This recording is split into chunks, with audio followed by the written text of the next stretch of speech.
j'ai lu un truc Ah incroyable. ouais, j'en ai déjà J'ai entendu entendu parler. dire que Non, c'est quoi?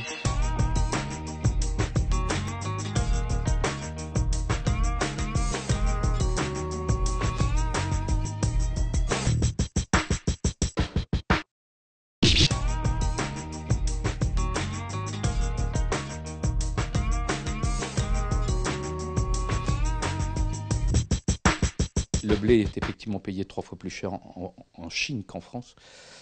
Il faut toujours replacer le contexte du pays et notamment l'agriculture du pays.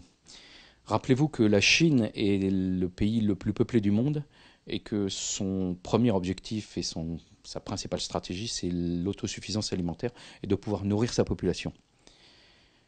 On assiste donc à des politiques agricoles qui sont toujours en fonction des objectifs prioritaires du pays. Le pays a fait des efforts considérables en termes d'agriculture, et notamment le blé est considéré comme une culture stratégique. Et après la France, c'est le pays le second producteur en termes de rendement, puisqu'on arrive à avoir des rendements exceptionnels par rapport à la moyenne mondiale qui est de 3 tonnes, de 5 tonnes par hectare.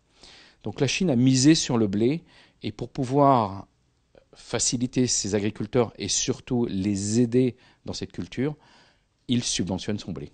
Outre le phénomène qu'ils veulent aider les agriculteurs dans leur culture, et donc leur achètent leur blé à plus de 400 $ la tonne, ils ont aussi une politique de stock.